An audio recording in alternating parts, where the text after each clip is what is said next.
The Contract by Shannon Higdon. Teddy Wilson rapped one knuckle against the smoked stained glass door, adorned with the worn, white letters that announced, Martin Croker, editor, before popping his head into the room. "You wanted to see me, boss?" The man who served as his immediate supervisor for the last decade was on the phone with some unfortunate soul receiving the sore end of one of Martin's verbal beatings. "No, that's inexcusable," Martin cried emphatically into his iPhone before putting a hand over the microphone and motioning Teddy to the faded leather couch that sat adjacent to his massive desk. "Have a seat, Teddy. This is almost over anyway." Of course, whomever was on the other end of the line could still his words. Martin, who had been a stalwart in that office for nearly 30 years, was as close to being an expert in newspaper journalism as anyone could claim to be. In many regards, however, he was absolute dinosaur when it came to the current flood of technological advancements, and it was little things like that which made him, much like the entire industry of the printed word, a dying breed. It was only through Teddy's tutelage that he'd been able to utilize the Apple device at all. "I told you 3 days ago," the gray-haired dynamo of intensity continued the call, "that you had 3 days to get that article in. If I recall, you said that would be the every last extension that you'd need. Am I wrong about that?" Teddy quietly closed the door behind him and settled into the couch that often served as Martin's bed on those nights when Jack Daniels overstayed his welcome, which seemed more and more frequent as of late. Teddy would have preferred one of the three chairs, but the couch was the only portion of the office that wasn't buried in random papers, folders, and back issues, the entire sum of which could have fit on a single flash drive were the man not having to be drug-kicking and screaming into the digital age. "You've been on me for 6 months for bigger assignments, and now that you've got one, well, let's just say that this little shit show isn't filling me with confidence." An outside observer would have cringed at the apparent awkwardness of the moment, but for anyone who actually knew Martin, that wasn't the case. The man had two gears, intensity and anger, and both were deeply seeped in sarcasm.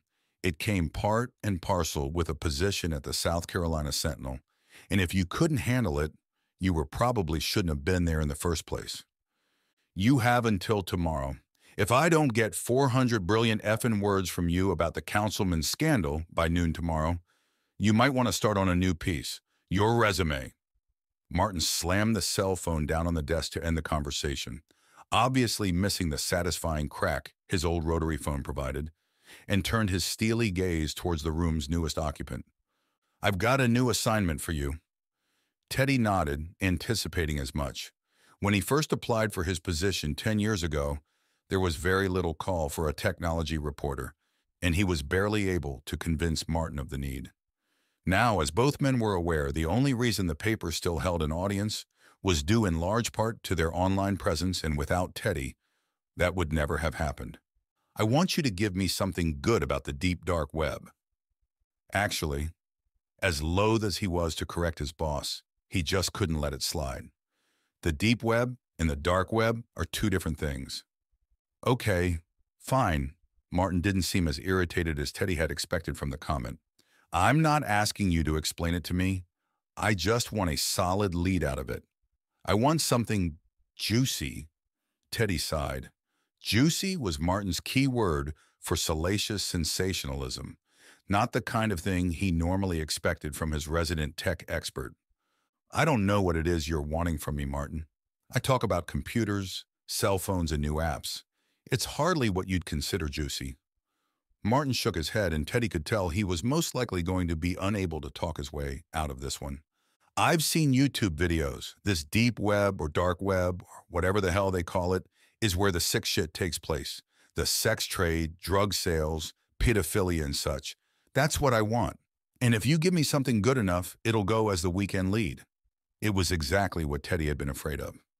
"Martin, that's just not what I cover.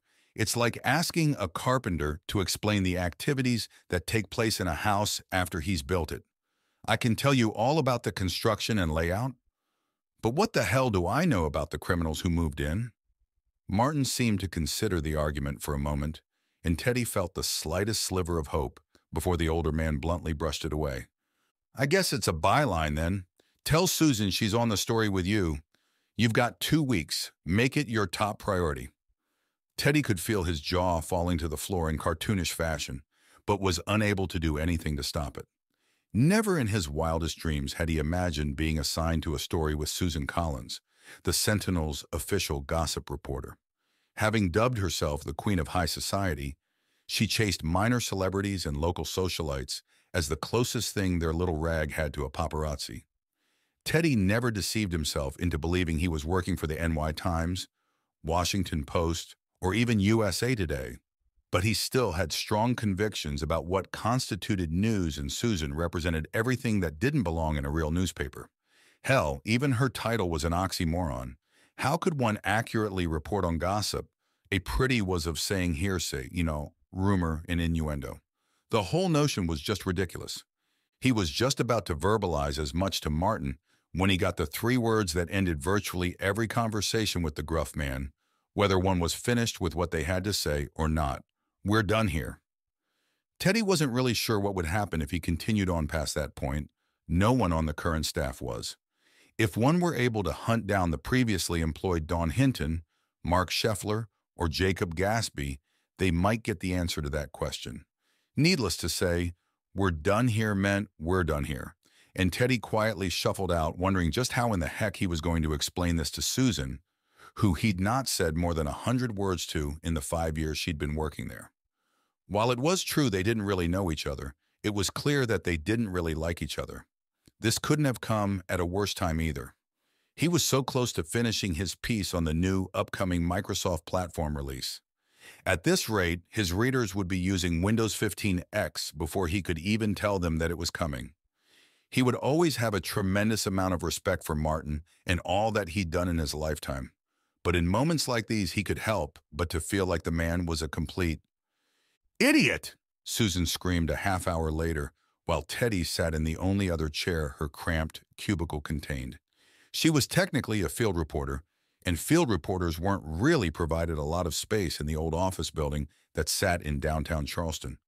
The thought process being that they should be spending the majority of their time out of the office working their stories. Teddy was already anxious to get back to his own spacious office, the second largest behind Martin's, thanks in large part to the Sentinel's online advertising revenue. Martin would never say it out loud, but it had long since exceeded what the subscriptions brought in and was, for the most part, what was actually paying the rent. Why on earth would that fossil put us on this kind of story? Neither one of us has ever covered anything like this. And what the hell does he even want from us? Pedophilia? Sex trade? Seriously, Teddy? WTF? How are we supposed to even start in on something like this? The cadence of her voice was getting faster, and her breaths were getting shorter. Teddy could see the anxiety pushing her towards hyperventilation, and it surprised him. For some reason, he hadn't imagined her to be so susceptible to the stress's influence. From across the room, she always seemed so calm, collected, and in control, radiating a confidence that bordered on cockiness. Without realizing that he was going to do so, Teddy reached out one hand to her shoulder and squeezed it gently. Try to calm down. We'll be able to figure this out. It's going to be okay. She met his gaze, her brown doe eyes just starting to pool with tears. You really think so? Teddy's own blue eyes tried to convey a confidence he didn't actually feel, suddenly feeling quite protective of her obviously vulnerable emotional state. It probably had a lot to do with growing up with 3 younger sisters. Yes, he lied, I do. I don't even know what the deep web or the dark web is. Teddy pulled his hand back as her breathing began to slow and nodded his head. Most people didn't. I'll try to keep it simple. Please.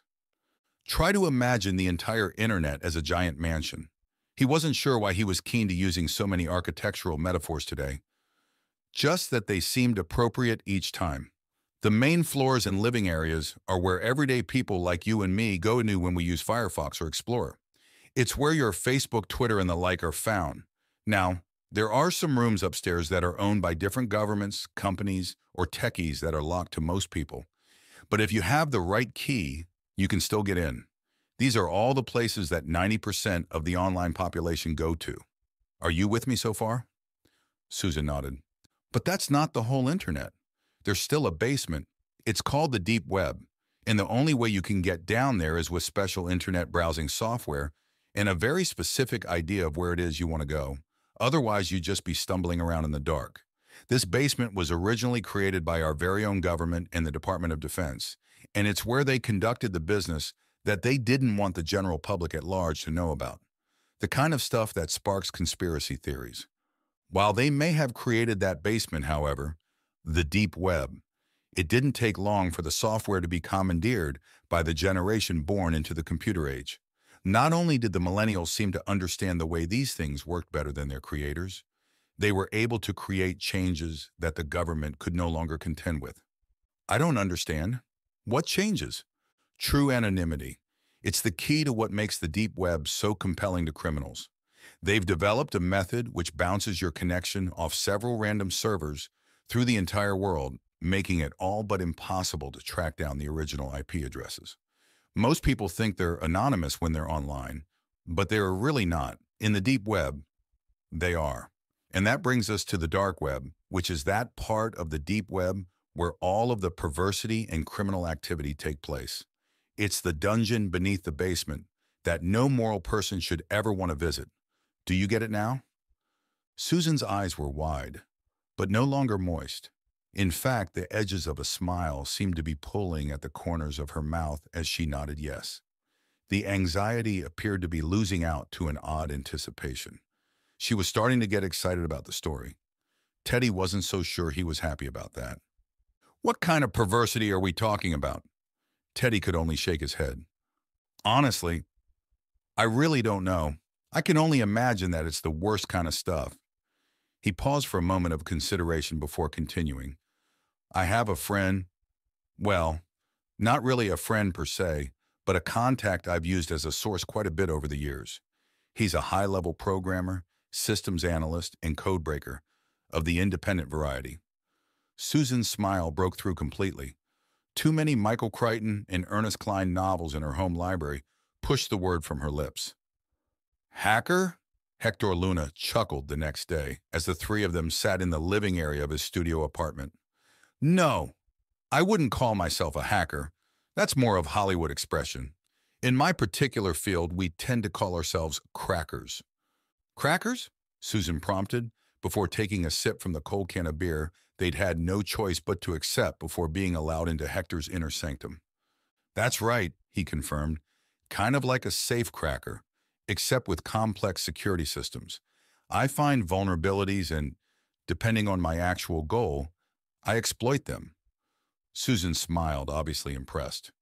Hector, who was known online as the infamous Moonhex, turned his attention back to Teddy. So, Big T, what exactly can I help you guys with today? Let me guess. You're wanting some inside info on that Brown Hut Trojan that held up the Bank of America for 3 hours last Tuesday. I've heard that nearly 2.5 million accounts were copied before they managed to shut it down. Yeah, Teddy agreed. It's crazy these days. But no, that's not it. I actually covered that day before yesterday. Honestly, I feel kind of stupid even asking for your help on this one, because we both feel like the assignment is coming from an area of ignorance. Martin? Hector asked with a small chuckle. Teddy and Susan nodded in unison and joined him in the laughter. Hector had come into contact with Martin on only a couple of occasions due to his relationship with Teddy, but he'd heard more than enough stories to have a fully painted mental approximation of the man. Don't tell me he wants you to explain why no one uses floppy disks anymore. Sadly, this wasn't sarcasm. When it came to contemporary science and electronics, the man could be his own walking punchline. Hell, he'd once asked for 500 words on the differences between the internet and the World Wide Web. Literally. By and large, however, and for the overwhelming majority of the time Teddy had been at the Sentinel, Martin didn't really give Teddy actual assignments. He tended to show a tremendous amount of faith in Teddy's ability to continue to provide relevant content for an audience he knew nothing about. For the most part, this held true with Susan as well. Martin, much like Teddy, put very little stock in the type of events she covered as being important. Her online news feed held the greatest number of subscribers, however, so he figured she was probably doing her job well enough. This trend had been bucked somewhat as of late, it seemed, for Teddy at least. And in a sense, it was his own fault. He was, after all, the one who introduced Martin to the world of YouTube in the first place. Like most newbies, the first few weeks saw him making little progress beyond scare pranks and cats reacting to cucumbers, but as of late, the man had found himself in the world of the unknown, far-flung topics: ghosts, conspiracies, ancient civilizations, aliens, and just about any other subject that sent him into the occasional madman's rant. In the last 6 weeks, he'd given Teddy more, seemingly random assignments than he had in the 6 years before then. Transhumanism, artificial intelligence, and the Mandela effect rounded out the extreme ends of his requests. Teddy hadn't really minded too much. He just had to find that fine line that presented the topics in the light Martin had wanted them, without sounding too much like an Alex Jones report on InfoWars. They were definitely extreme variations on his normal fare, but his readers had seemed to enjoy the occasional break from the somewhat dry articles he was known for. Some of them even leaned towards being entertaining rather than what he normally shot for: informative. Martin wants the two of us, his tech reporter and his social expert, to turn in something about the deep web and the dark web. Something juicy. Hector chuckled again. He knew of Martin's keyword as well. Juicy, you say? Hector shotgunned the last of his beer before clambering to his feet from the well-worn groove in his lazy boy. And you thought of me. I'm touched. As he shuffled his more than a little overweight frame to the refrigerator in the corner kitchen area, he motioned with the empty can to see if anyone else needed a refill. They didn't. Well, that's about the vaguest thing that you've come to me with so far. When your text said random, you weren't kidding, were you? Susan and Teddy shared a knowing look with each other, having already discussed just that topic on the taxi ride over. Please tell me, Hector prompted, head partially buried in the fridge, that you guys have at least got some type of angle already? The two reporters shook their heads with a meek symmetry. How could Martin have had no idea how far outside of their comfort zones this assignment really was? I wish we could. Teddy finally answered once Hector had returned to his place in the seating area, fresh beer in hand. I wish we could. He paused to take a sip and contemplate which direction they could go in without sounding like some conspiracy website bloggers. Obviously, we'd like to find something unique, Susan offered, but no one's shooting for a Pulitzer here. I think the sooner we're able to put this one behind us, the happier we'll both be. Teddy gave her a look of observable agreement. This was definitely right on the edge of what those in the industry called fringe assignments. Yeah, I bet. Well, Hector stroked an imaginary beard with his beer-free hand, the few straggly wisps of red hairs that were present running between his fingers. You could always go with the ease of access to a legal products route. Order an 8-ball or an AK-47.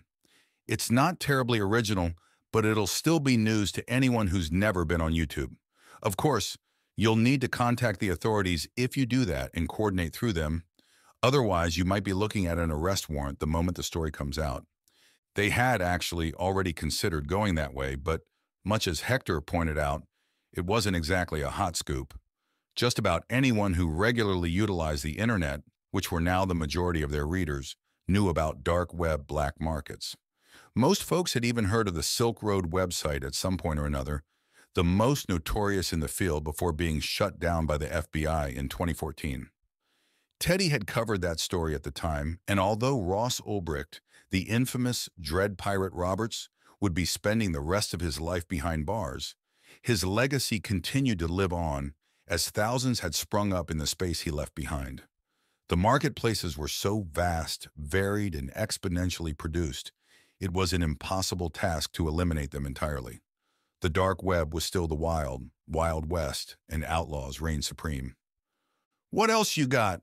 Susan asked before accidentally letting a small beer burp escape, turning her a dark shade of crimson as a result. "Excuse me," she mumbled sheepishly, causing Hector to laugh and release his own, much more resounding, exhalation of carbonated air which vibrated off the walls. The crude response had its intended effect and immediately comforted Susan's normally delicate sensibilities. "Better out than in, Shrek always says," he announced before tackling her question.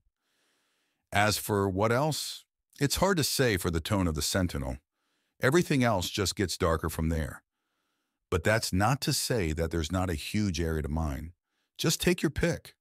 There's live streaming pedophiles, crazy sex stuff, snuff and torture films. Like what? Teddy interrupted him, although more out of morbid curiosity than any desire to follow up on that last one as a lead. Like whatever you can imagine. There's some real sickos out there. You've seen the Saw and Hostel movies, right? Neither of them actually had. It was quite apparently not Susan's cup of tea from the beginning, and although he'd started both of the first films, Teddy hadn't finished them. He could distinctly remember thinking at the time that it probably took a really disturbing personality profile for someone to watch that type of graphic infliction of pain onto another person and consider it enjoyable entertainment at the same time. Sure, he'd grown up as a fan of the Friday the 13th and Nightmare on Elm Street movies, and they were plenty bloody. But they also had jump scares, degrees of suspense, and a fairly unrealistic display of the gore. These new types of torture movies were on a different level altogether, however. The degrees of realism in the violence and the reactions of the torturer and victim combined with the unrelenting focus of nothing more than the infliction of pain, well, it wasn't really his cup of tea either. Oh man, honestly, anything you can imagine, most of which you wouldn't want to. Either of you guys heard of the Doll Maker or the Choo Choo Man? You know, spelled like chew. Hector chomped his teeth together a couple of times to emphasize his point. Or even Mr. Plaintoes? It was obvious from their expressions that neither of them had heard of any of his references, as well as the fact that they were now at his completely enwrapped disposal. Okay. Well, he stood, stretched, and headed back to the fridge for another beer. Suddenly, both Susan and Teddy were equally amazed at the discretionary speed by which their host could polish off a can. At this rate, he'd be on his second six-pack before they'd even finished their first beers. Not that either would say anything aloud. It was really more impressive than anything. Where to start? He tossed his empty into the garbage and returned with a total of 3. For a moment, they were both ready to say, "No thank you," when he squeezed them into the chair next to him, and they realized that they hadn't been brought for them. So Mr. Plaintoes is some kind of demonically written nursery rhyme that kills people. Think something like a cross between The Ring and The Babadook. Hector paused for recognition, but was only met with 2 blank stares. You know, for reporters, you guys are painfully ignorant of pop culture. Neither of them could argue. If it didn't come in a Wired or Cosmopolitan magazine, they were painfully ignorant. Regardless, that one reads more like a creepypasta than an actual occurrence. But supposedly, it's still out there for anyone who wants to test the urban legend. I know that won't be me. What's the Doll Maker? Susan asked. Having a sizable collection of antique dolls herself, she was extra curious the moment he'd said it, although she knew full well that she wouldn't be liking that answer. Oh man, that guy's a real piece of work. I tell you what, I don't consider myself a violent man, but I wouldn't think twice about putting a bullet right between his deranged eyes. This guy buys young women and girls and performs these elaborate surgeries on them before reselling them on the black market as living sex dolls. Surgeries? Teddy pressed, certain he didn't really want to know. Yeah, not good stuff, Hector continued. Removes the arms and legs so they can't go anywhere. Removes the tongue so they can't speak. Sometimes sews the mouth shut entirely. Even puts hooks in their backs so they can be hung on the wall. He gave them a moment to process the disturbing image. How? Susan was stammering in shock. How do they stay alive? Hector shook his head grimly. Mercifully, they don't. I believe they have a pretty short shelf life. Not that it deters some people of paying millions of dollars apiece. Susan picked up her beer from the end table and stared at the beads of condensation slowly streaming down its sides. She'd never been more grateful for the safe and pampered life that she'd lived thus far. It wasn't like she was ignorant to the fact that there were people, especially women, out there who had it a lot worse than she did. But being presented with something as horrific as the nightmare those poor women had to live through by being maimed beyond human recognizability, only to be violently raped to death. Just knowing that there was evil like this out there, lurking in the shadows, right at that moment, It was enough to send a shiver down her spine, and she set the beer back down without having taken a drink. Are you sure Martin said Susan and not Sam or Sarah or even Marcus's? She asked for the fourth time in the last 24 hours. And while the joke was getting stale, Teddy still chuckled before pressing Hector onto the next subject. It was evident from the pall in the air that they were all ready to move past that one. I'm afraid to even ask, but what about the choo-choo man? When Hector's expression didn't brighten any, Teddy had the feeling he'd be sorry that he asked. Turns out, he was. That guy, geez, another evolved individual. Evolved, Teddy asked. It's the newest form of our evolution, depending on who you ask. A form of humanity that supposedly evolved beyond the need for such trivialities as morals or ethics. I know it sounds crazy, but there really are people out there who think that way. Think there's no such thing as right and wrong, well, only action and reaction, as above so below, and all that bullshit. These are the type of people who are in the highest places. Politicians, movie stars, and the generational wealthy. They see the general populace as useless eaters, a sheep-like population that needs to be culled more than anything. That's depressing, Susan sighed. Yeah, Hector agreed. It kind of is. Anyway, the choo-choo man is most likely one of those generationally wealthy SOBs with more money than God. I'm guessing he's probably one of those secret society bastards as well, gauging from the number of masked sycophants he keeps around him. Anyway, Hector paused and sighed. Wow, I don't even like saying this aloud. I can't fathom how sick these people must really be. Anyway, the choo-choo man has his own, very elaborately decorated train station, as well as his own railway engine car that looks like something straight out of Death Race. The reporters exchanged another, slightly baffled look with each other, and Hector sighed yet again. This time for an entirely different reason. Seriously, guys, no Death Races either. Not the original nor the remake? He shook his head in disbelief. He was somewhat aware of Teddy's lack of contemporary pop culture knowledge, and yet the depths to which it extended still managed to surprise him. In the chat rooms he frequented, that type of ignorance would be unforgivable. Okay, this is just unacceptable. I'm springing for a Netflix account for both of you. The three of them shared a chuckle and sip of beer before allowing their grim expressions to return as Hector continued on with the story he didn't really want to tell, and they didn't really want to hear. So I'm sure you can probably imagine where this is going from here. The choo-choo man and his helpers strap several naked people to the tracks with specially built restraints. Then they all stand back and watch the carnage. Once the car clears the kill zone, these masked men and women, who are dressed in expensive tuxedos and ballroom gowns, mind you, fall to their knees in the pools of warm blood and proceed to consume the remaining mess. Consume, Susan blurted out. Like, oh, dear Lord, like cannibals? Hector nodded. Yay, like cannibals. A few moments of silence descended upon the room as the horrific thought wreaked brutal havoc upon their subconscious. Teddy, personally, had no qualms with ingesting a little Stephen King before slipping into a dream state. But this was the kind of thing that would definitely keep him up at night. An author's imagination could be appreciated, but knowing that there are real monsters out there was just unnerving. After allowing a full minute to pass, Teddy finally verbalized what they'd all been thinking. No, that's definitely not our story. Susan agreed, and they became silent again before Hector snapped his fingers and proceeded to pull one of his many laptops from the coffee table drawer in front of him. I think, he began as he powered up the computer, that I may know of something you'd be interested in. Frankly, I don't know why I didn't think of this one before.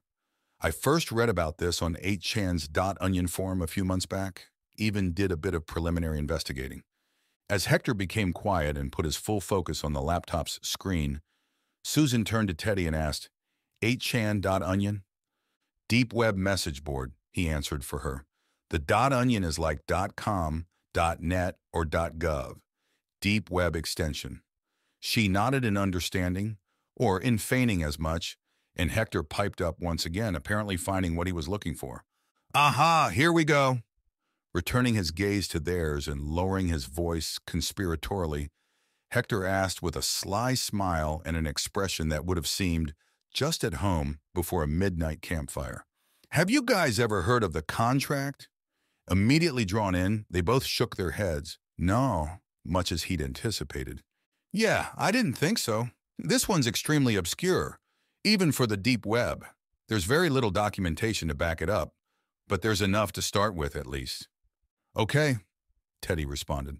I'll bite then. I'm familiar with a few different contracts. So what makes this one the contract?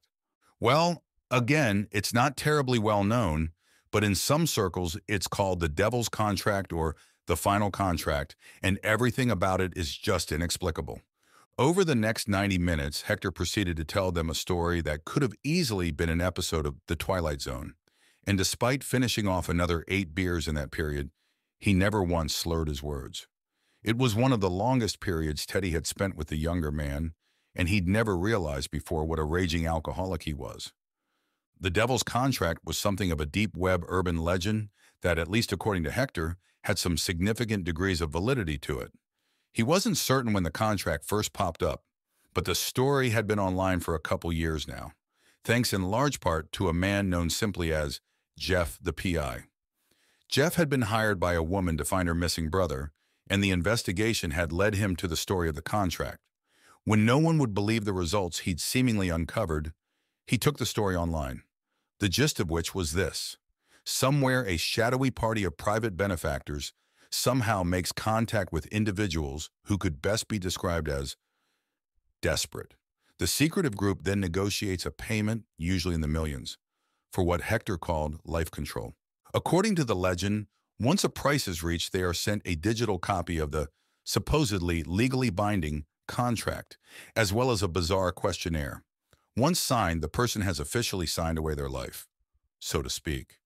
It was a provision of the contract that the person's life wouldn't be ended or even endangered, only that they would no longer have control over the way they would live the rest of it. If they can no longer control their own lives, Susan had asked at that point, what good does the money do?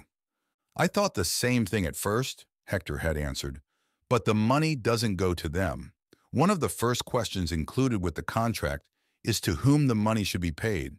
But even that, it's just the tip of the weirdness of it all.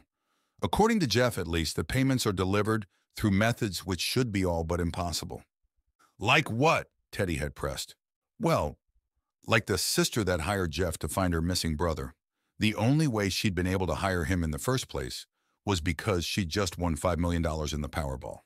There's not a lot of examples to choose from, but supposedly all the payments have been through means that shouldn't be possible to manipulate, including a government grant that was never applied for. If any of that is true, then the people behind the contract have a nearly inconceivable reach. So, Susan prompted this time, if the contract was non-lethal in nature, what happens to the people? Hector shook his head and shrugged his shoulders. That's the real question, isn't it? I've got theories, but who the hell really knows? Could be slavery, sex stuff, torture, any number of undesirable options. My personal opinion is that it's probably some type of medical experimentation, a gene manipulation, or some such shit. More than likely, these people are selling themselves into a state of permanent vegetation, a giant warehouse full of dangling bodies, straight out of the movie Coma. When both reporters nodded in recognition of his reference, Hector was more than a little shocked. And you actually believe that this is really happening? Teddy finally asked, once Hector had seemed to reach the end, and he was answered with the same sly smile the computer expert had given them earlier before spinning his laptop around so that they could see the screen while saying, "Oh, I know it is." It took a moment for their eyes to adjust to the smaller print, and then they found themselves looking at a PDF of what appeared to be an official document of some type, the first line of which read, "This is a legally binding contract of consent." Of course, it didn't really say where it was legally binding. After all, different countries had different laws. I told you that I did some investigating myself. Remember? It took me nearly a month to find this link, and frankly, I'm surprised it's still up. I locked a tracer onto the link, though, and other than myself, it's never been accessed. That, combined with the fact that some of the questions are very specific to my personal life, it's almost as if this contract were written just for me. "How'd you get the link?" Teddy asked. "More oddness. After a month of digging, it just showed up in my inbox one day." "Can we get a copy of that?" Susan asked this time, and Hector shook his head again. "Yeah, I wish I could. By all outward appearances, this seems to be nothing more than a normal PDF file, but it doesn't behave like one. In fact, it doesn't behave like anything I've ever encountered online. It's drowning in advanced encryptions, unlike anything I've seen. And bear in mind, 6 months ago, I cracked the Pentagon's most advanced security systems in less than an hour. This thing, though," Hector exhaled a loudly audible sigh, "this thing's on another level altogether. It can't be copied, not even a screen grab. The coding behind this legal document is the most advanced I've ever seen. We're talking about Bill Gates' wet dream kind of stuff. I don't even know if D-Wave is using anything this complex with the quantum computing. So just take a picture of it with your cell phone," Susan offered, while wondering why the supposed computer nerds didn't think of such a simple solution. Hector chuckled again, and she found herself liking the sound. It made her smile reflexively each time. "Go ahead," he urged. "I think you should." By that point, she could tell that the idea had probably occurred to him, but she was too curious to see what would happen to not at least try. Her new Galaxy cell phone took amazing pictures and video, having long since replaced the Nikon and handheld video cameras she'd kept by her side for so many years, and pulling it out to snap a quick picture was second-nature muscle memory at that point. Within a couple seconds, she had taken a half dozen before rapidly switching to video mode for a few seconds of worth of an AVI. Hector watched in anticipation as she settled back into his leather couch to review the results. When her jaw dropped and her eyes widened, he couldn't help but to give her a slight, "I told you so" look. Teddy leaned in close and examined his new partner's cell phone screen before shaking his head with disbelief. Hector already knew what they were seeing.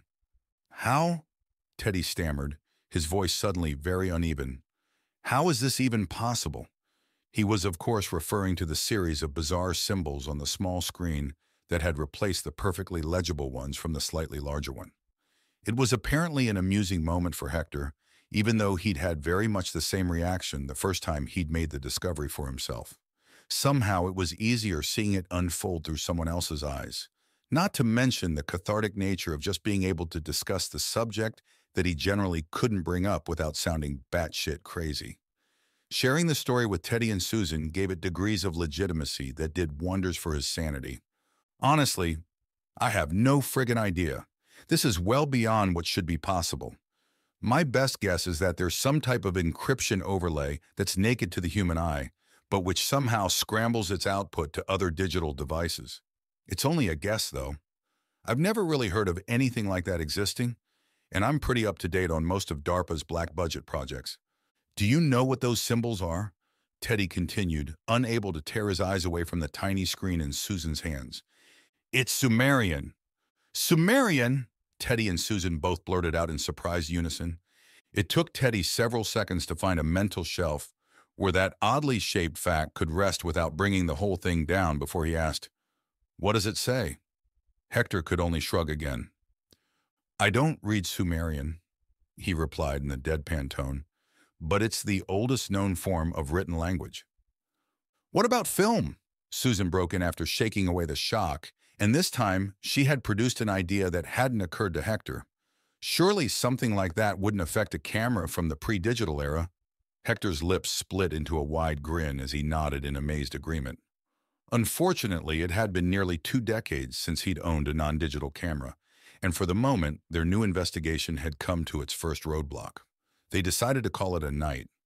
Teddy had asked for a link to the contract at first, but Hector had informed him that it could only be accessed from that one particular laptop and generously allowed them to take the older model Dell with them, along with a flash drive that contained all the information he'd accumulated on the phenomenon up to that point. Given the fact that it was only one of the nearly 40 different laptops in his apartment, it wouldn't really be missed. After thanking Hector for being such a gracious host and sharing another cab ride back to the Sentinel, they made plans to pick up the investigation first thing in the morning, with each of them having small overnight projects. Susan was charged with the task of digging up her late 80s Polaroid camera from the depths of her over-encumbered attic, while Teddy was responsible for breaking down the information on the flash drive into possible tangible leads. The laptop itself was left in Teddy's office at the paper. Although they wouldn't have admitted it aloud, neither of them wanted the device inside their homes. The entire subject was highly peculiar and could, quite possibly, turn out to be a fantastic story for the paper. But at the same time, it was a little scary. If there really were some illicit shadow group out there with the power to rig lotteries and control government subsidies, as well as having access to technology that shouldn't technically exist, were they really prepared to unveil their activities? At very least, it made the unease they each felt as they drove back to their respective abodes completely justifiable. It was that same uncomfortable sensation of jangled nerves, with just a touch of paranoia, that kept each of them up well past the hour they would have normally ended their day, allowing each of them to be aware of the same email they both received at 2:30 in the morning. Teddy had been sitting at his desk, joint in hand, still dissecting the flash drive when the email announced itself, which was unusual since he hadn't turned on any type of notification warnings. He had no way of knowing that Susan was hearing the same announcement from the iPad on her coffee table as she was settling into her flowered couch with a glass of Merlot, having just finished her extensive search. The camera had produced itself rather quickly. The box of unused film for the camera, not so much. It was finally found buried beneath decades' worth of family photo albums. The same sense of dread came over them both as they felt compelled to check the email with the subject line, "The contract," nearly simultaneously. When they saw who the sender of the emails was, however, the sensation ebbed considerably. Teddy's had been sent by Susan and vice versa. Of course, this wasn't actually the case, and upon opening the email, they quickly realized as much. Teddy grabbed his phone immediately and called Susan, oblivious to the late hour, but before the call had an opportunity to be sent, she was calling him. He answered. "Teddy." She didn't give him a chance to say hello. "You're not going to friggin' believe this." She sounded frantic, scared. "I don't know if I do." Instinctively, he already knew what she was going to say. "I know," he broke in. "I got one too." He could hear the breath lurch in her chest. "What the fuck is this shit, Teddy?" She was scared. Did Hector do this? Is this some kind of sick joke? Teddy wished he could say that the same thought had occurred to him, but he'd quickly dismissed it. Hector was a unique character, but he wasn't mean. Despite being as brilliant as he was, his humor rarely ventured beyond fart jokes. No, this isn't Hector. I can't pretty much guarantee that." They were both silent for a moment. "So what does that mean? If this is real, then what?" Susan stammered. They know about us? What the hell are we supposed to do now?" Teddy didn't know what to say at first. Then the journalist in him took hold of the reins. "We fill out and sign the contracts. It's the only way to fully investigate this story." "Are you insane?" He could hear her facial expression in the tone. "Hear me out. There's absolutely no way this thing's actually a legally binding document. Any lawyer would have a field day with it. That being said, I say we fill them out with aliases. When it asks who the money should be awarded to, we choose each other, the real version of each other. The logistics should work in our favor, and we might end up with the biggest story of the year. We joke about winning a Pulitzer, but this actually could." "Why send the money to each other?" Susan's tone was beginning to settle, and he could tell that the news person in her was waking up as well. "Well, if for any reason the aliases don't work, then they shouldn't be able to take both of us if they'd be required to make the payment to each of us, theoretically." "I don't get it." "Think about it. If they can only take me if they pay you, and they can only take you if they have to pay me, then it's a stalemate. A catch-22. If we're smart enough, we might be able to garner enough information in the process to put together a hell of a piece."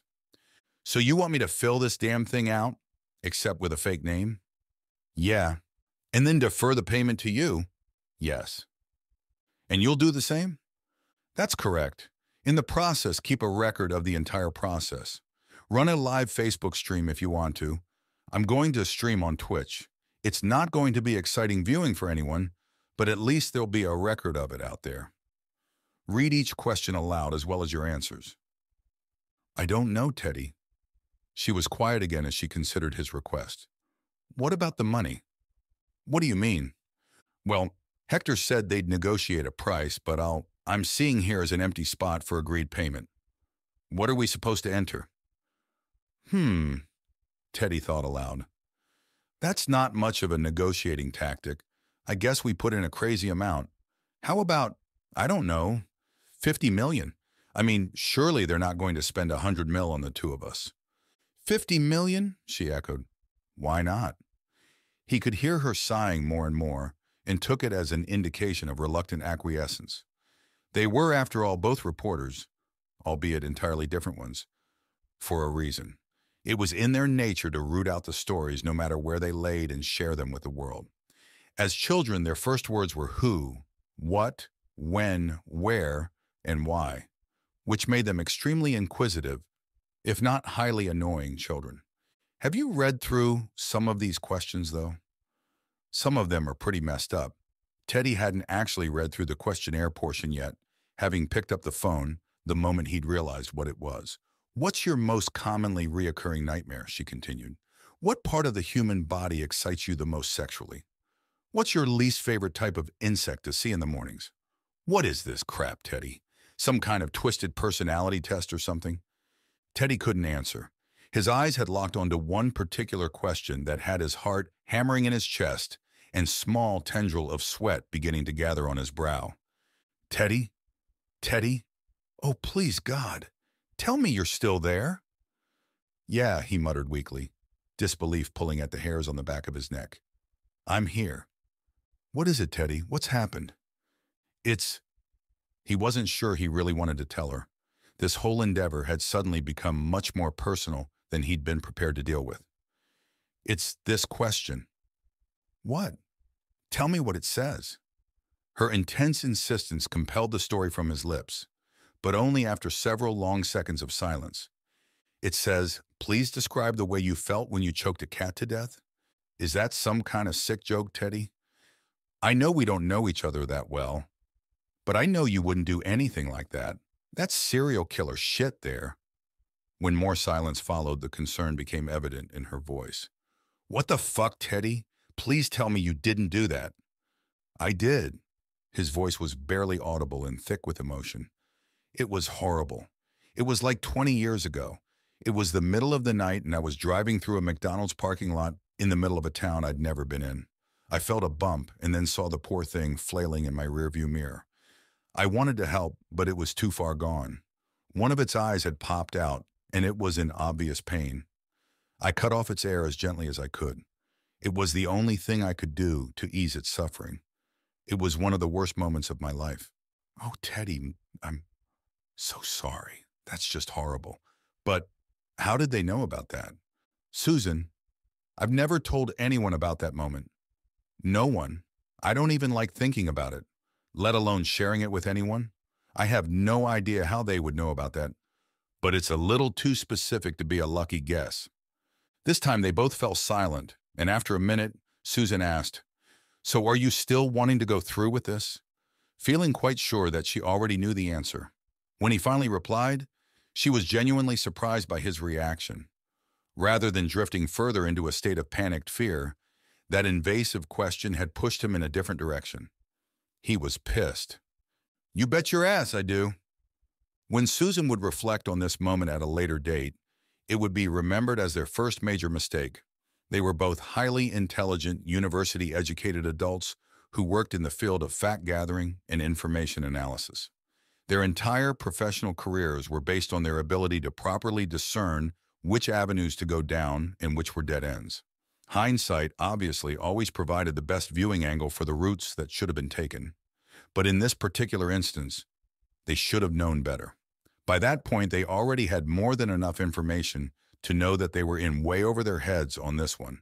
Unfortunately, they both fell victim to the biggest fatal flaw a reporter could experience: their emotions. The second major mistake came 40 minutes later and was Susan's to own entirely. Having ended their call a half hour ago and filling out their respective contracts, it was nearly 4 a.m.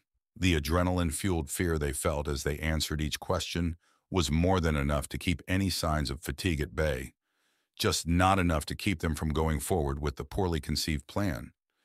Had they both actually stuck to it, then perhaps things might have turned out differently. Susan hadn't planned on deviating from the strategy, and in all, honestly, she wasn't really sure why she did. When the question of who the payment of $50 million would be sent to, she did type in the name Teddy Aaron Wilson at first, before pausing a moment, and then slowly holding one finger down on the backspace key. The spot remained blank for another 30 seconds before the name Ginger Tara Collins filled in the space, almost as though the name were writing itself. Ginger was Susan's younger sister who lived in Kentucky. She was a fan of country music, which was fitting since her life could have easily been the lyrics to a country song. Shortly after giving birth to her third son with autism, Ginger's husband of 10 years, Lloyd, left her for a college-age bartender from Louisville and disappeared into that spot where all the deadbeat dads seemed to find refuge. Ginger herself was a high school dropout who was married and pregnant at the same time other girls her age were buying their prom dresses. The government provided some help, and Susan sent money when she could. But to say that Ginger was struggling would have been the understatement of the century. She was the epitome of the uneducated, single mother trope, and the boy's monthly medical bills alone were more than she could bring in. For years now, just about any thought Susan had about her sister anymore was one of pity and perhaps shame. If there were anyone in her life that needed a financial windfall more than Ginger, they wouldn't come to mind. On every cognizant level, Susan knew that getting $50 million to her desperate little sis wasn't the real objective here, especially if it came at the expense of the rest of her life as she knew it. She loved Ginger and her sons immensely, but she loved having her own life more. No one could see that as selfishness. It was just human nature. Regardless, something much more subliminally motivated took control of her fingers to place Ginger's name on the contract. If the absolute worst-case scenario were to come to fruition, she needed to know that something good could come out of it. If this really was more than some sick joke and she was in the process of signing her soul away in some Faustian exchange, then, for God's sake, please let there be a happy ending in this for someone. She wouldn't be able to help but to wonder later if she had only stuck with the original plan. Might things have ended differently for all of them? It wasn't exactly like Teddy's quickly assembled idea was inundated with the airtight reasoning, but she had given his circular logic loophole an out. If they took him, they still had to pay her, but now the action was no longer reciprocal. For all intents and purposes, she had just made Teddy an expendable piece in this insane puzzle which they'd become entangled in. At just past 5 in the morning, an exhausted Susan Collins collapsed into her bed and finally allowed her eyes to close, having just finished filling out the contract. An uneasy sleep was almost upon her when she suddenly remembered two things that still needed to be done and reluctantly forced herself back into an upright position. She still needed to send the contract back to whatever realm from which it came, but more importantly, she needed to use the Polaroid camera to make a copy. It took an even greater degree of self-motivation to push her entire body back into motion. She was so tired, but after a minute or two, she was loading the antique camera and quickly rolled through the entire package of 10. Forcing her eyes to stay open for just a bit longer, she clicked the return to sender option on the contract and laid the pictures out at the base of her queen-size mattress. Unfortunately, and due in large part to her digital age-induced attention deficit disorder, she didn't have the patience to wait for the classic form of photographical history to fade into view, and the weights on her eyelids won out. She ended up falling asleep at the edge of the bed, her feet falling off the side. It was the last time her life bared any semblance to what she considered normal. When her cell phone alarm clock woke her several hours later, she screamed a short stream of profanities and looked up at the digital clock on the dresser. It was only a little after 9 a.m., and she had set the alarm for 11 a.m. It hadn't been her alarm after all. Her phone had been ringing. It still was.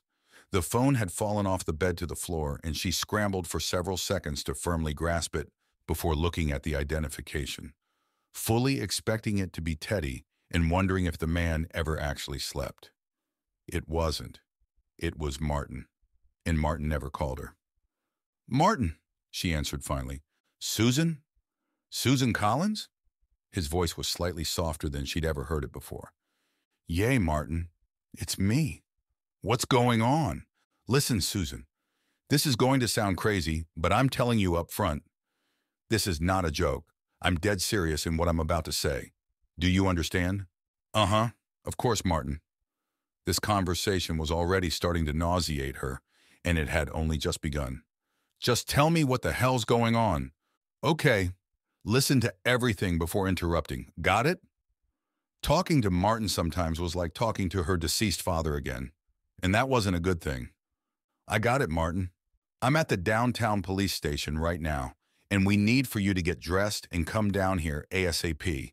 There's been an incident, and they need to interview everyone at the paper. An incident? She asked. I told you not to interrupt. Sorry, Martin. She almost said Dad. I'm not at liberty to say too much until you get here. But there was an explosion at the Sentinel, and at least for the time being, the paper will be going into an indefinite hiatus. Susan gasped and threw her fingers over her mouth to keep the disbelief from regurgitating Martin's words back into his ears. It gets worse, he continued. Seemingly, the explosion was due to an intentionally planted bomb. Fortunately, it happened around 4 this morning, so the building was mostly vacant. No one died, at least. The thing is, and this is where I'm restricted on what I can say, the bomb was apparently set by Teddy Wilson. That's bullshit! This time she couldn't help herself, but Martin seemed to understand.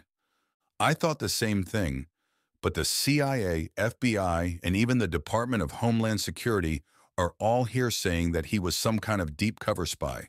They'd had him under surveillance for a long time. Teddy wasn't even his real name. It was something like Dmitry Volkov. A Russian spy? Are you friggin' kidding me, Martin? That's the dumbest thing I've ever heard. What the hell was he supposed to be spying on? For Pete's sake, Martin, Teddy didn't even cover politics. This is just ridiculous. I get it. That doesn't change what's going on here. You need to get down here quickly, and then you can get all the answers you want. I have to go. With that, the conversation had ended, and Susan flung the cell phone down onto the bed in frustration. When the Polaroid pictures bounced up from the reverberation, they drew her attention, and suddenly the entirety of the previous day's surreal events came flooding back. Everything from being made partners with a man she barely knew to participating in a shared secret pact that could be putting both their lives in jeopardy. Torn by what to do, Susan first swiped her laptop back to life. The contract was gone. From there, she fell into the bed and carefully examined the Polaroids. Her first impression was that her eyes were too tired and she wasn't seeing properly. A quick jaunt to the bathroom for some re-wetting drops, and she was back at it. Unfortunately, her eyes hadn't been the problem, and for several long seconds, she struggled to comprehend exactly what it was that she was seeing.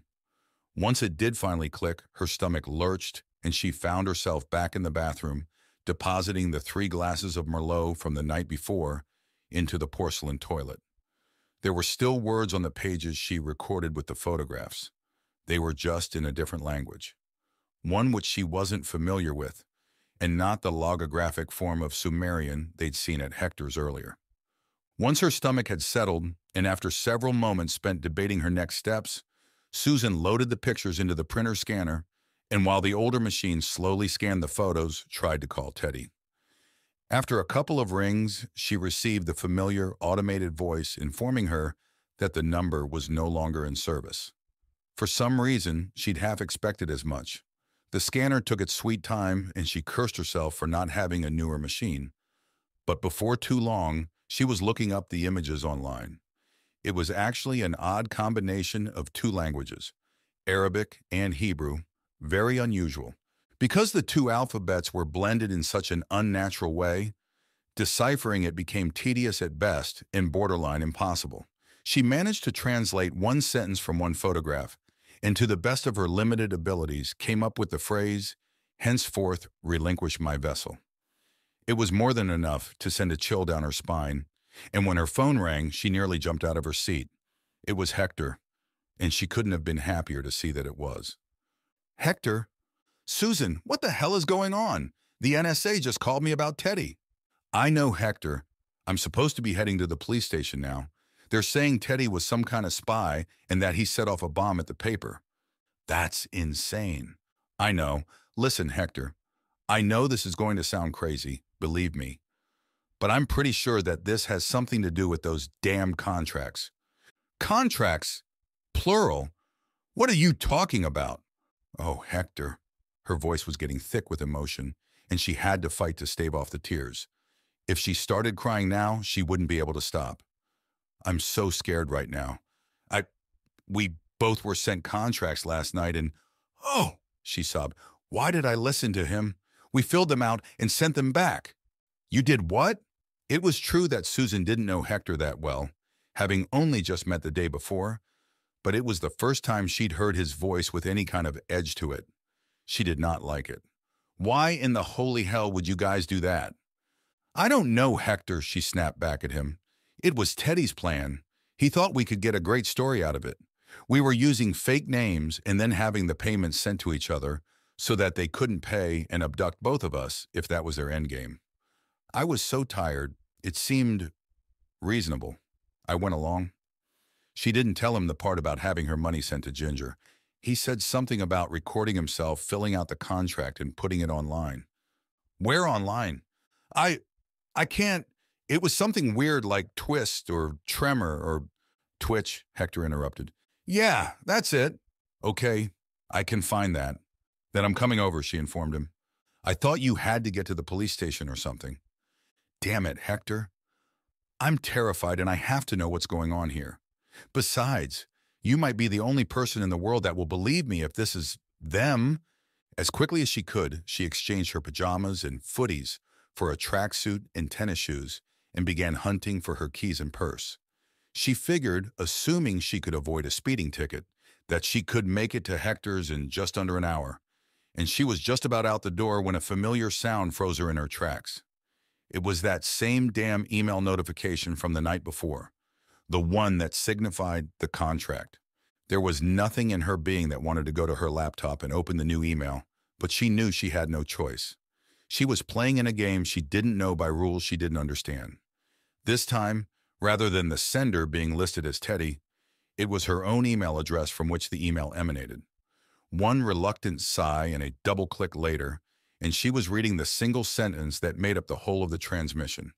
Contract accepted. Owed funds deferred to next eligible candidate. Owed funds deferred to next eligible candidate, she repeated aloud, and yet to herself, what the hell does that mean? Sadly, there was no time to stand there and ponder the odd communication, so she grabbed the laptop, tucked it under her arm, and headed out the door. Hopefully, Hector would be able to help with that as well. 30 minutes into her drive down the interstate, traffic came to a halt and became backed up in both directions as far as the eye could see.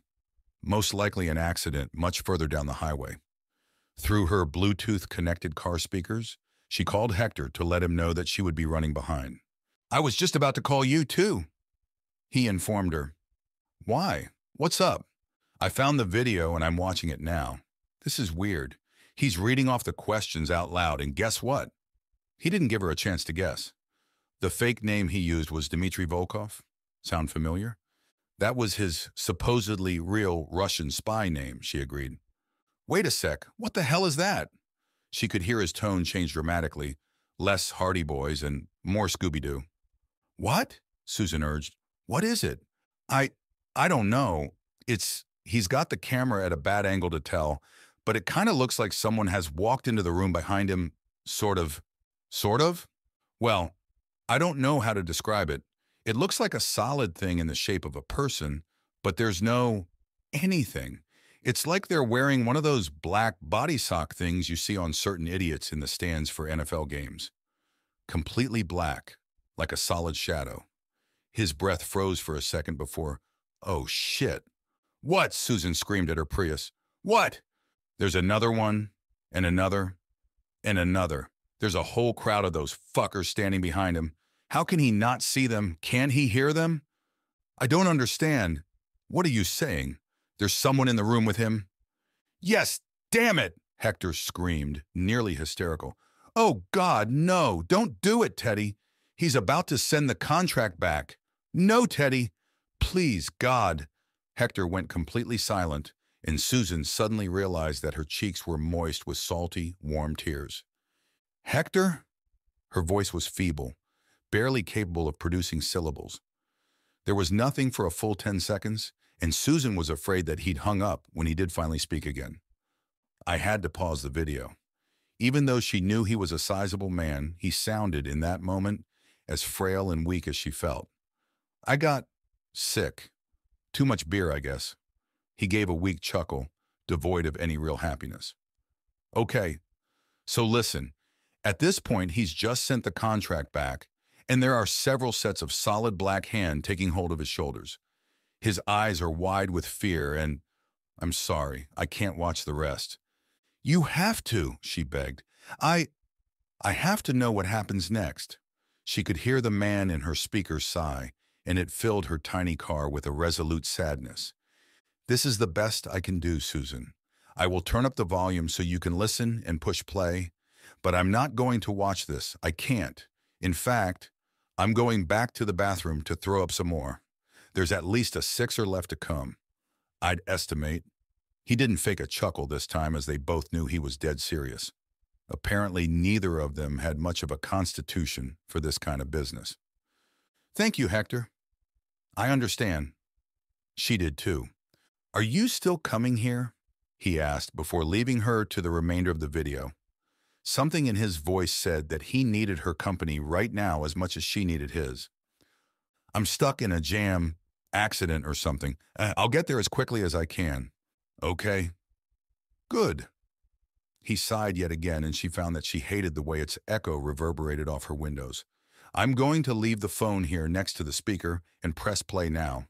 When it's over, I guess I'll be back. Please hurry. With that, he was gone, and she could hear the clank of the phone being laid on Hector's desk, the click of a button, and then suddenly, the volume was way too loud. She had to quickly adjust the difference with her car's volume knob, but not before Teddy's fear-stricken scream was penetrating her eardrums. No! He only barely sounded like the same man she'd spent the prior day with, but rather a cartoonish version of him. It was as if someone were trying to do a Teddy impression but weren't quite getting it. I was wrong! I was wrong! I was wrong! I was wrong! She could hear the sounds of a struggle. Teddy sounded winded. Something crashes to the floor. His chair? He's panting, and then, I take it back! Just stop! I take it all back! His voice is audibly becoming further and further from the microphone, as though he were being dragged away. Please! I'm begging you! I was so wrong! Then a door slams and the audio becomes deathly quiet with a suddenness that makes it more penetrating than Teddy's pleas had been. Susan wasn't terribly surprised to find herself shaking uncontrollably in her seat and teetering on the verge of joining Hector in some more involuntary purging. She rolled down the windows, praying for just the smallest breeze that might help alleviate the sensation, but was only met with the oppressive and unnaturally hot morning air, which only aided in making her swoon a bit more. She was just about to try her luck with the air conditioner, which on most days was about 50/50, when the tiny car's speakers notified her of another incoming call. At first, not wanting to hang up on Hector, she wasn't going to answer it, but when she saw who it was, she knew she had to. Hector would understand. Ginger? Is that really you? Susan hadn't actually spoken to her sister in over a year, more out of guilt than anything. Hey, big sis, how are you? Wow, Ginger, I really wasn't expecting to hear from you right now. Listen, Ginge, I'm going to need to call you back later tonight. Some crazy things are going on right now, and no, her sister cut her off. You listen. You think you got crazy shit. Baby, you don't even know. Guess what? She hadn't spoken to her in over 12 months, and within the first 3 seconds, she was already becoming irritated with her younger sister. I don't know, Ginge. What? She worked hard to keep the frustration from her voice. We're rich! Woo-hoo! Ginger hooted so loud, the windows vibrated in their frames. What are you talking about? Susan was becoming more and more certain that this call needed to be ended sooner rather than later. Hell, the girl was probably still drunk from the night before. I'm talking about that publisher's clearinghouse contest thingy, is what I'm talking about. I just won that shit. We're freaking millionaires now, bitches. It would have been laughable if it weren't so damn sad. Listen, Ginger, please, this is not a good time for this. I love you, sweetie, but you got scammed. I promise you that you didn't win the publisher's clearinghouse sweepstakes. Now, I'm really sorry, but... Oh, yeah, Ginger interrupted yet again. Then why did the TV crew just leave the apartment? What the hell are you talking about, Ginger? Tell you what, her little sister had never sounded so smug. I'll let you hear it from Big Joe. What? Who the hell is Big Joe? The frustration was coming through quite clearly now. But Ginger was no longer on the line to hear it. She'd already handed the phone to someone else. Miss Collins? Yes, who is this? My name is Joe Parlatano. Your sister has taken to calling me Big Joe. I do not mind. Okay, Mr. Parla. Tano, the man offered. Joe Parlatano. Please, call me Joe, or Big Joe if you prefer. She could hear her sister giggle in the background. Okay, Joe, who are you and why are you at my sister's house? And what's this about ATV crew? All fair questions, Miss Collins. He paused for a moment, as if to give her a chance to say, call me Susan. She didn't. And I'm happy to answer them for you. I'm a professional finance attorney, and I've been hired by your sister to aid her in all the taxation and legal matters that come with her winning the tremendous sums of money that she has. Wait a sec. Ginger was never one for pulling practical jokes, but this one was still hard to swallow. You're telling me Ginger really won what, the publisher's clearinghouse? That's correct, Miss Collins. In point of fact, it's the largest prize given in the history of the company. The blood began to freeze in her veins, and as if seeing it happen from outside of herself, Susan could hear her own voice asking in slow motion, how much did she win? In her heart, she already knew what the answer would be. It didn't stop her from praying otherwise, however. After penalties, taxes, and legal fees, your sister will be receiving right at $100 million. It will actually be paid out in two lump sums of $50 million apiece. Susan began to struggle for breath. She could hear Ginger blurt out in the background, tell her about the cool code words. When the lawyer spoke again, Susan could tell he wasn't speaking to her. Are you sure you want me to do that, Miss Ginger? Those are private words so that only you can officially claim the prize? That's my sister, Ginger informed him with no lack of conviction. What's mine is hers, and that includes half the money. We have no secrets from each other. The guilt she felt for being so irritated with her little sister just a few minutes before was tangible, but it was still playing second fiddle to the apprehensive dread she was feeling, watching this surreal reality unfold before her from behind the wheel of a car she actually hated. Very well, Miss Ginger, you're the boss.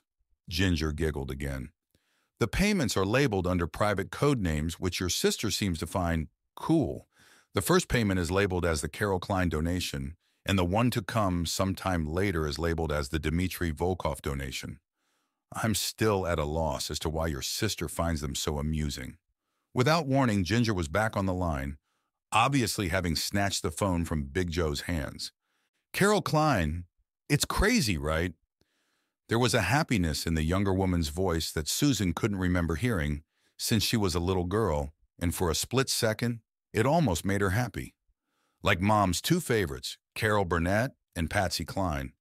It's almost like Mom made this happen from beyond the grave. It's too much to be a coincidence, don't you think?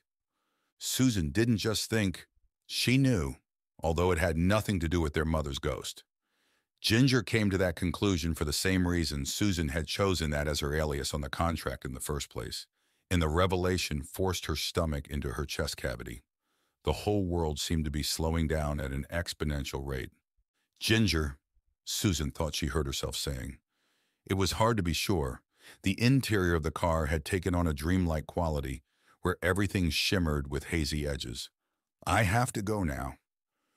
Go, her little sis cried from a million miles away with a voice that seemed to be fading. Go where? We're rich now. All we gotta do. I'm happy for you. The version of Susan still sitting behind the wheel, the one she wasn't seemingly in control of, ended the call. For the first time in at least 15 minutes, She took in the environment outside of her vehicle.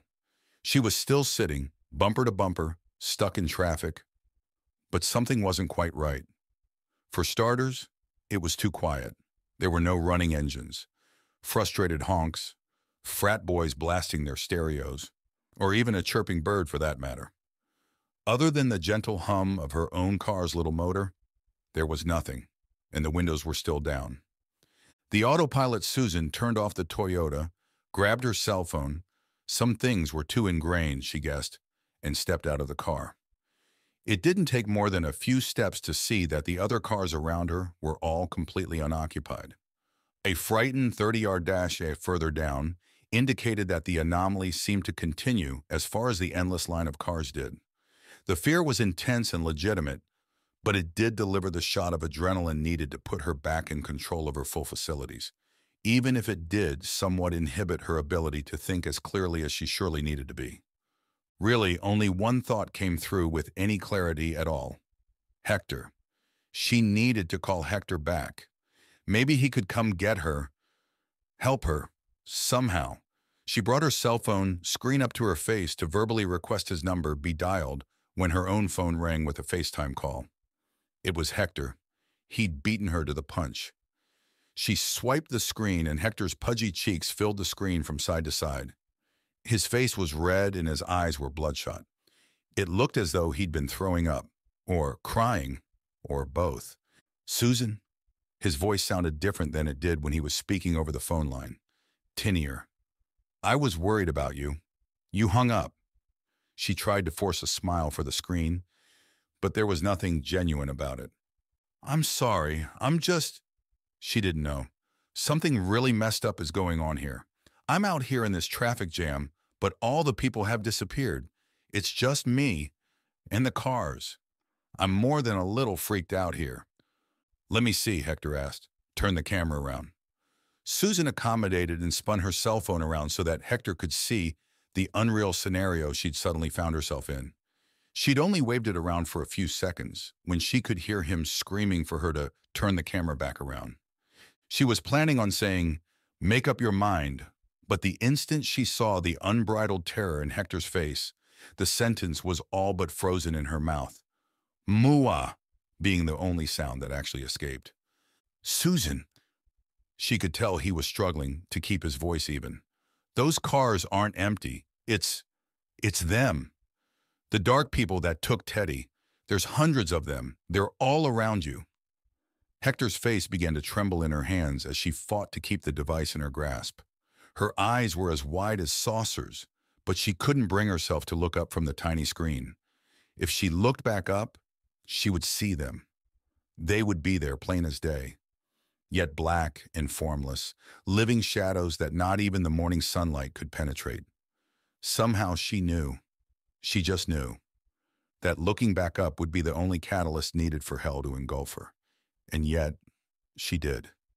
The phone fell from her hands. Somewhere in another world, a voice was crying out in the distance, small and inconsequential. "You need to run," it was saying. "Susan, you need to run." It might have been someone she knew in another life, but that didn't really matter now. Nothing like that was important anymore. "Please, Susan." "Oh, God, not again." The voice seemed so frantic, so full of emotion. It made no sense. Pointless. Why it was even telling a Susan to run somewhere in the first place was just as baffling. That poor, tormented creature obviously had no idea that that ship had sailed.